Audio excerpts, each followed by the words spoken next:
So, welcome back friends. So, we were discussing about the solutions of the Dirac equation essentially, and what are these objects, because I kept saying that these are called spinors, and they have special Lorentz properties, and they are not Lorentz scalars, they are not Lorentz vectors, but what are they essentially, to understand this. Essentially this is a special, I kept calling them as Dirac spinors. Okay. So, what are they? So, in short, one can roughly use the word that spinors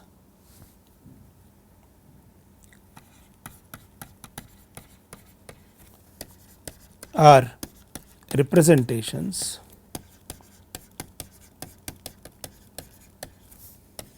of something called Clifford algebra.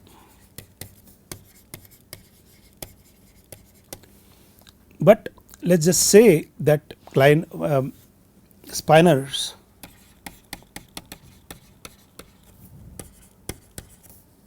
vectors of unitary groups. Now, I introduce two sentences essentially which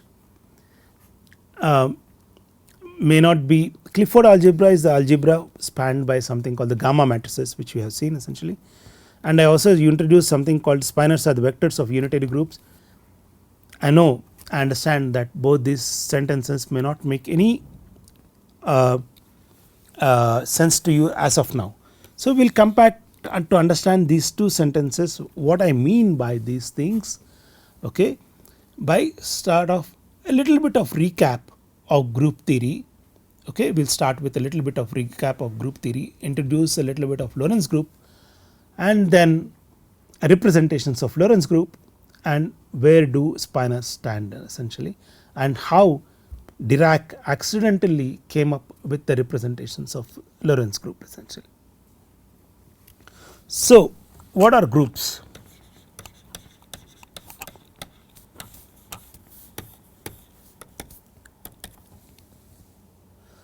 Okay, groups are, okay. So, what are groups? Groups are so these are collection of objects or sets of objects or mathematical objects are sets which satisfy the following axioms.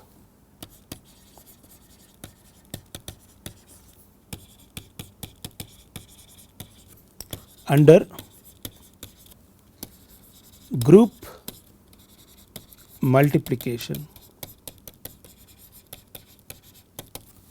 law, there is something called a group multiplication law. So, that means, so let me call a set which is G and made up of several objects essentially. Let me just call it as some G, some F, T or something. So, belongs to everything.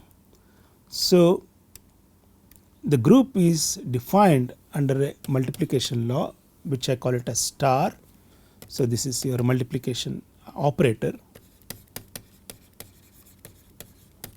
or a group operator. So, group tells you that G star F is equal to H belongs to G. This is the basic group multiplication law essentially. So, it satisfies 4 axioms essentially. That means that it is a set which can be either which contains a bunch of elements essentially, and under the multiplication law it goes back to itself essentially by satisfying the following axioms. The axioms are essentially closure, which you know essentially very well, that G star F is equal belongs to H belongs to G.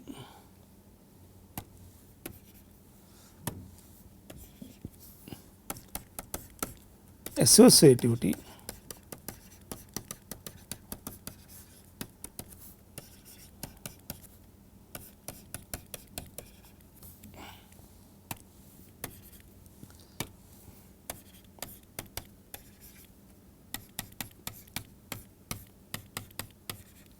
So this operation star should be associative in the sense that it doesn't depend whether we operate G and F first and then H, or F and H first and then operate on G.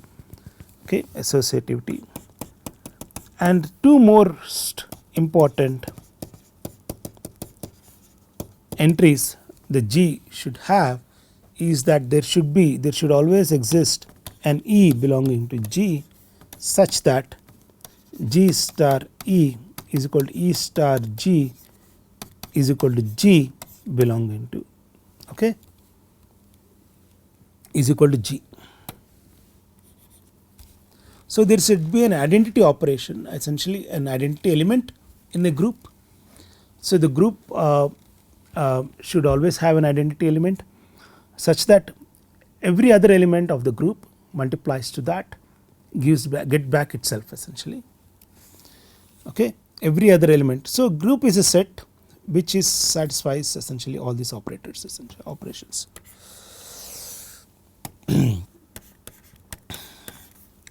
Then there is something called the inverse. The inverse is that there is always exists some element G inverse for every G belonging to G such that G inverse star G is equal to E.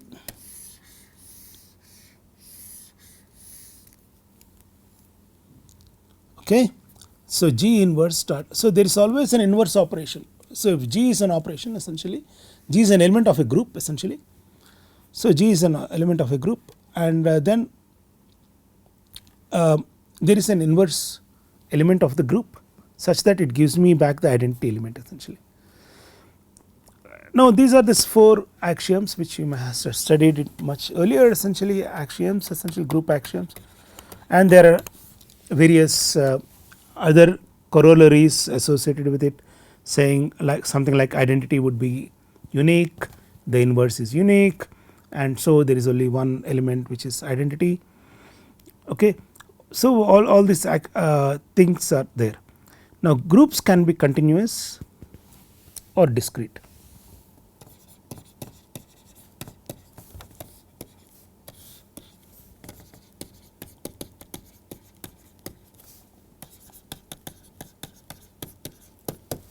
Typical continuous groups are essentially things like rotations. These are operations essentially. These are groups of operators.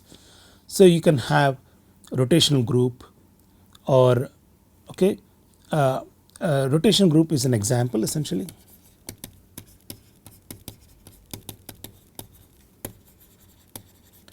So that means this rotation operator can have, okay, such a way that theta and the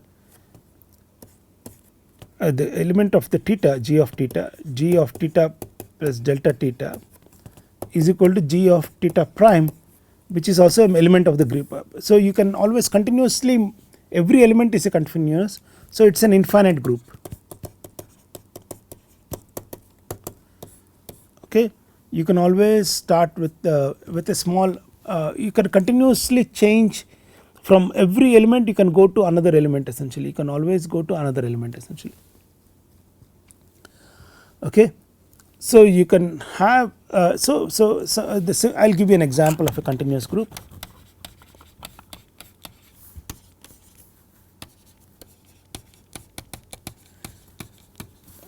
Group, okay.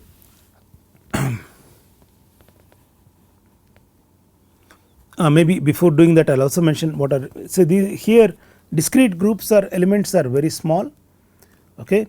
There are say not small in the sense that small, they can be large also, but anyway discrete groups are essentially they are distinct. So there can be discrete groups of 4 elements, okay, discrete groups of 5. Typically these are reflections, and these are groups of crystals most of the time, permutations,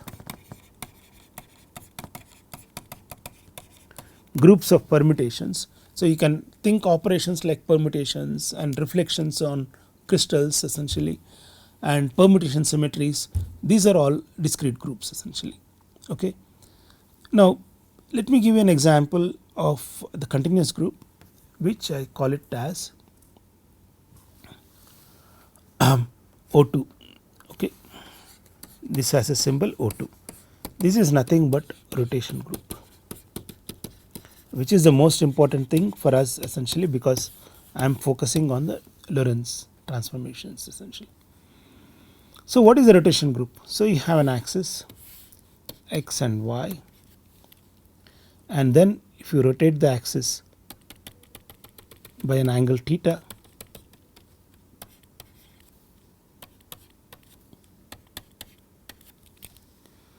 okay, so you can rotate the angle by theta, but it keeps something invariant.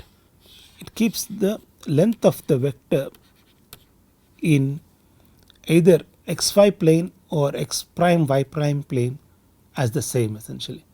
So in the new plane also the length of the vector will be roughly the same essentially. So that is the main important point. The length of the vector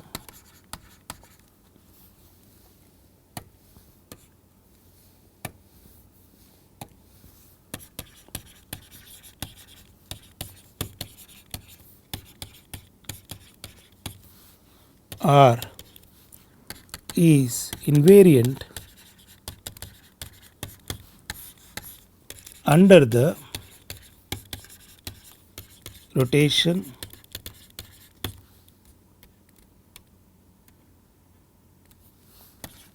of the axis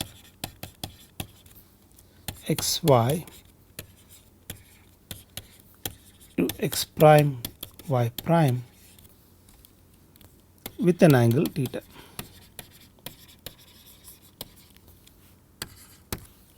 So the point is that of course if we know the angle, we know that. So we all know this rule that x prime y prime is equal to cos theta sin theta minus sin theta cos theta by x and y. This group, this angle theta can take any value. It can take 0 to 360 degrees. It can rotate any way essentially. So it can, the angle theta goes to 0 to 360 degrees, which is again identified 360 degrees is equivalent to 0. So it's sort of a continuous group. The theta takes values continuously, and the endpoints are identified with each other. That means that 0 is equal to theta degrees essentially, because you come back to the same point essentially at 0 or theta 360 degrees or and so on. So the theta is a continuous group because it takes values continuously. Now this is the matrix R. What does this R do? R keeps x square plus y square as invariant essentially. It keeps x square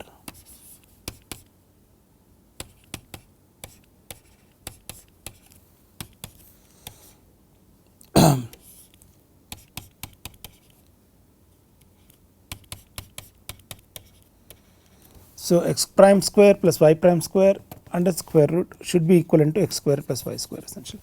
So it keeps the length of the vector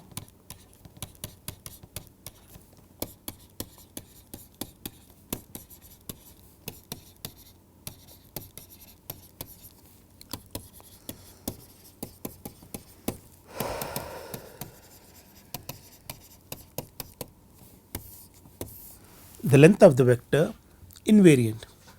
So this form which we derived from graphical thing can be much more generalized essentially, just by saying that R prime is equivalent to, okay, which if we call it as R and this is call it as R prime, is equal to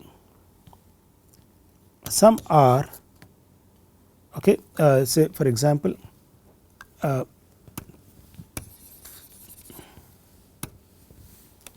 R prime should be invariant under R. So that means that R transpose R should be equivalent to R prime transpose R prime. So if this is called R, sorry, I am making too many errors essentially. So this is called R, okay, R prime, this is R and this is R, this is R and this is R prime. So R times R prime times R should be equivalent to R times R prime. Now if we call this as capital R, so we have R prime is equal to capital I times small r. So this is R prime transpose capital R transpose capital R, R prime R.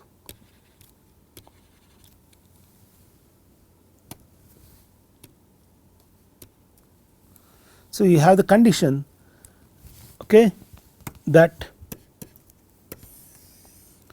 this vector R prime is equal to this vector R prime, the rotated vector R prime is equal to the matrix R times R prime, essentially R, not R prime, okay. So R, now this is valid,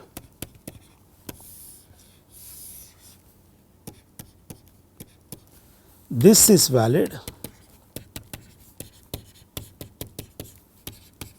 only if R transpose times R is equal to 1. So the transformation or the rotation matrix R transpose times R should always be equivalent to 1, and so this is some sort of a representation, okay, of this matrix, essentially R is equal to R. So such matrices are called orthogonal matrices.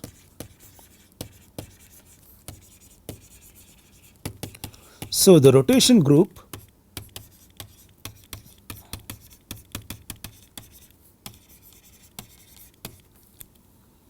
is an orthogonal group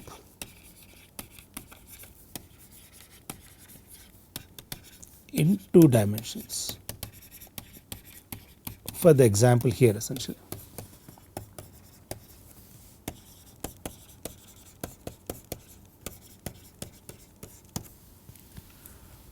So this is an example in 2 dimensions. So you see that these rotations satisfy all the axioms of the group, the rotations, their closure. That means if you two rotations, they belong to the same group of this particular group, they form a group.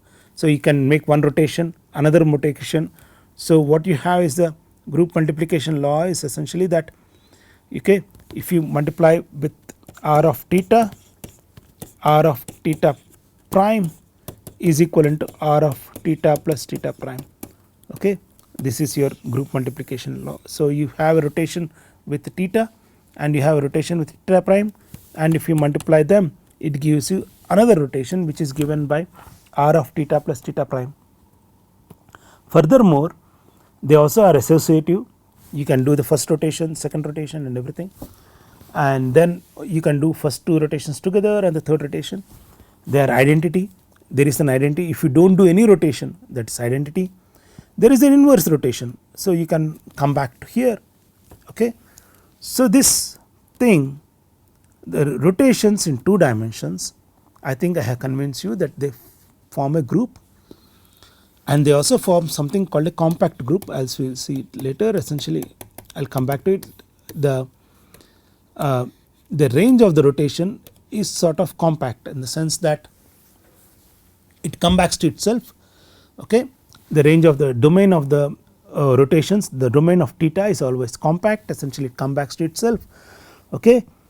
And what it leaves is that it leaves the length of the vector invariant,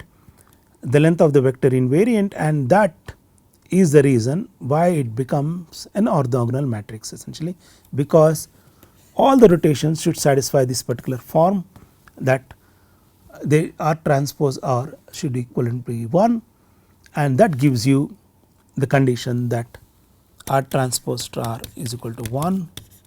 So that means they are orthogonal matrices, and orthogonal matrices in 2 dimensions are given by these two. Now you can by O2, defined as O2 or represented as O2.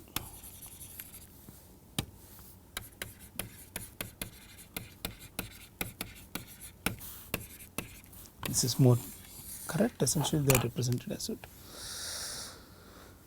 Now there are several other properties. Now you can ask essentially that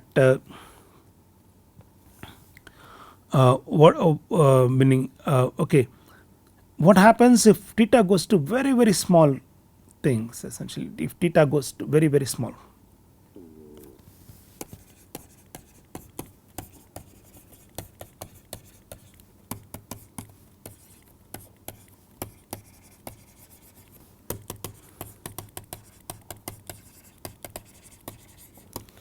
So the theta goes very small.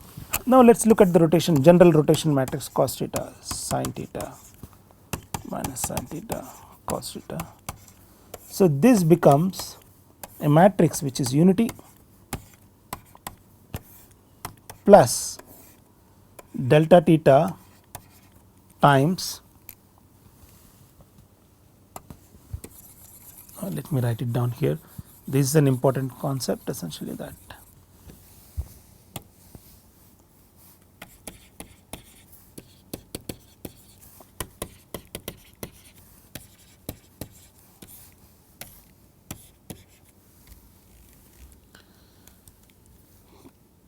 theta very small, okay, theta is very small, okay, and this becomes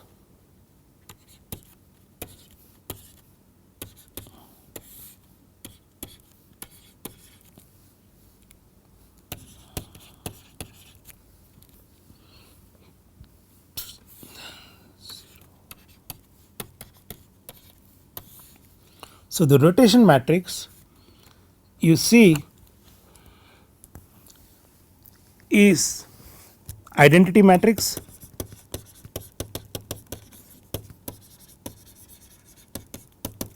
and a small delta times a matrix given by this one. This is called generator matrix. So this is a generator of infinitesimal rotations, very small rotations are being generated by this particular case, essentially. Okay, so this entire group, the O2 group, has very nice feature that it can be explained, every form of this entire thing can be explained in terms of an identity matrix and a small transformation away from the identity matrix given by some generator matrix, essentially, okay, given by some generator matrix. Okay, so now if you apply delta theta as many times, you get back. So if you apply the generator times, let me call this as x power n by some factors, essentially n factorial, essentially. So you keep applying this many times, you get back this thing, essentially you get back your cos theta sin theta sin theta cos theta, because you can, so you get back your finite rotation. So if you apply the infinite rotation several times, you get back a finite rotation, finite. So what we have seen is that first of all rotations form a group in 2 dimensions. Secondly, they form a group and they can be, they keep the length of the vector invariant, essentially. And thirdly, they can be expressed in terms of some infinitesimal generator of rotations, essentially, you have a small infinitesimal generator. Okay, this is called such groups are called Lie groups. These are Lie groups are continuous groups.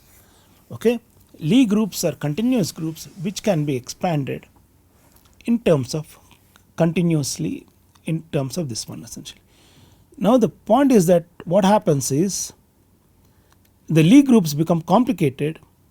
Okay, Lie groups become complicated if you have more than one dimension, two dimensions. Say for example, now if you started with a rotation group in x and y, what happens if you have a group with x, y and z, say for example. So you have, if you have x, y and z,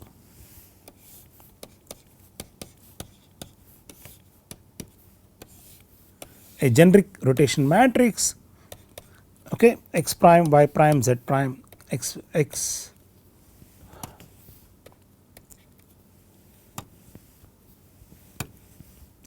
y and z. This rotation matrix, if you remember, can be let me call it as some O 3 by 3. In fact, it turns out that O 3 by 3 can be can be written as a product of three rotations, one in xy plane, one in yz plane, one in zx plane essentially. Okay. Now these now these three rotations do not commute.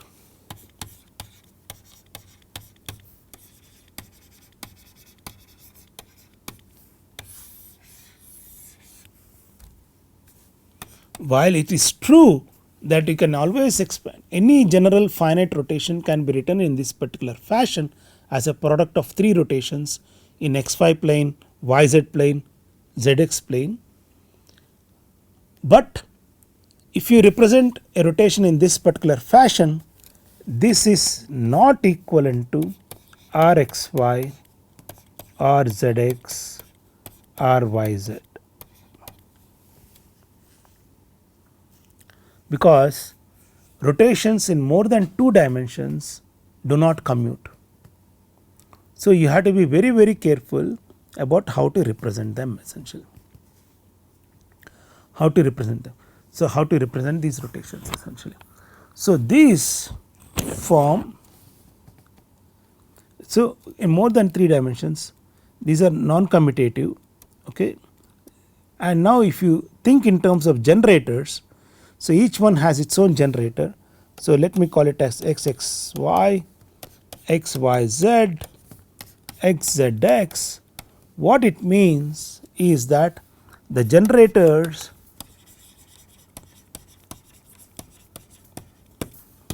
of infinitesimal rotations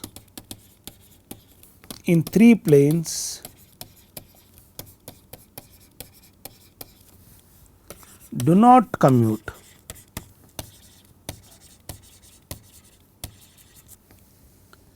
They do not commute, but instead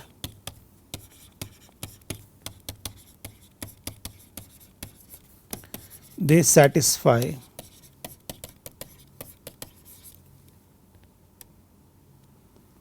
some commutation relations.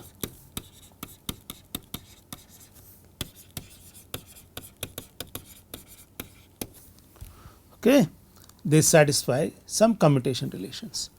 So these groups are slightly bit more infinitesimal.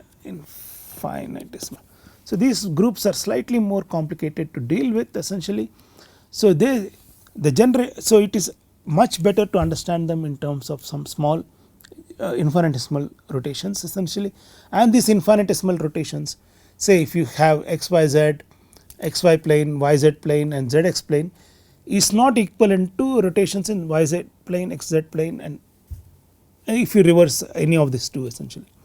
These are called non-commutative groups essentially, Okay, they are not commutative, also called as non-abelian groups essentially. Abelian means groups which have satisfy commutation which are commutative are called abelian groups.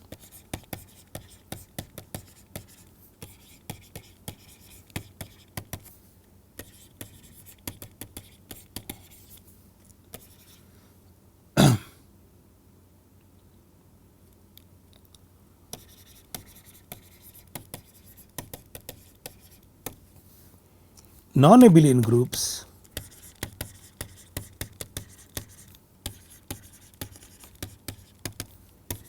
non-commutative, but they satisfy some other commutation relations which we will see. Not okay. The generators do not commute essentially, not commute, non-commuting. Let me call not commutating. They generators satisfy different relations essentially. In fact, it's equivalent to something. So x y should be equivalent to I z essentially. Okay, these relations are not commutative, and this leads to slightly difficult different relations.